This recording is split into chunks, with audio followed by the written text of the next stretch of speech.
টাকা নিয়ে ভারতে বেড়াতে এসেছেন নাকি মাথিসা পাথিরানা। মাথিসা পাথিরানার কোনো অ্যাক্টিভিটিই নেই, কেবলমাত্র বেঞ্চে বসেই কাটিয়ে দিলেন এই মরশুম। 18 কোটির তারকা শুধুই বেঞ্চে বসে একেবারে ক্ষোভে ফুসছেন নাইট সমর্থকরা। খেললেন না একটাও ম্যাচ, তাহলে কেন তার জন্য 18 কোটি টাকা খরচ করলো কেকেআর? সৌরভ বৈভব খেললেন, তাহলে পাথিরানা কেন বাইরে? ইতিমধ্যে ক্ষুব্ধ সমর্থকরা। দেখুন, চলতি মরশুমে কলকাতা নাইট রাইডার্সের পারফরমেন্স ঘিরে ইতিমধ্যেই হতাশা ছড়িয়েছে সমর্থকদের মধ্যে। প্লে অফের দৌড় থেকে দল ছিটকে যাওয়ার পর এবার নতুন করে বিতর্কের কেন্দ্রে উঠে এসেছেন শ্রীলঙ্কার পেস তারকা মাথিসা পাথিরানা।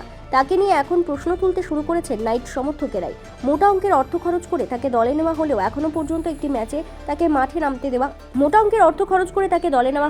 পর্যন্ত একটিও ম্যাচে তাকে মাঠে নামতে দেখা যায়নি। আর সেই কারণেই ক্ষোভ বাড়ছে সমর্থকদের একাংশের মধ্যে।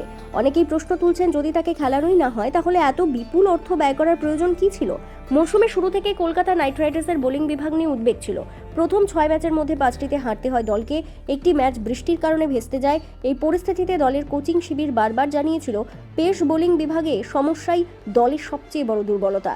সেই সময় থেকে সমর্থকদের আশা ছিল পাথিরানা দলে যোগ দিলেই পরিস্থিতি বদলাবে। তার গতি, ভিন্নধর্মী অ্যাকশন এবং শেষ ওভারের দক্ষতা নাইটদের বোলিং আক্রমণে নতুন শক্তি এনে দেবে বলেই মনে করা হয়েছিল।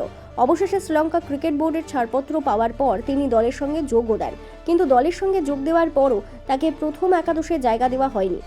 একের পর এক ম্যাচে কেটে গেলেও ডাগআউটেই বসে থাকতে দেখা গিয়েছে তাকে। ফলে স্বাভাবিকভাবেই প্রশ্ন উঠতে শুরু করে, তিনি আদৌ সম্পূর্ণ সুস্থ কিনা। এই জল্পনার মাঝে কয়েকদিন আগে দলের কোচ শেন ওয়াটসন স্পষ্ট জানান পাথিরানা পুরোপুরি সুস্থ হয়ে উঠেছেন।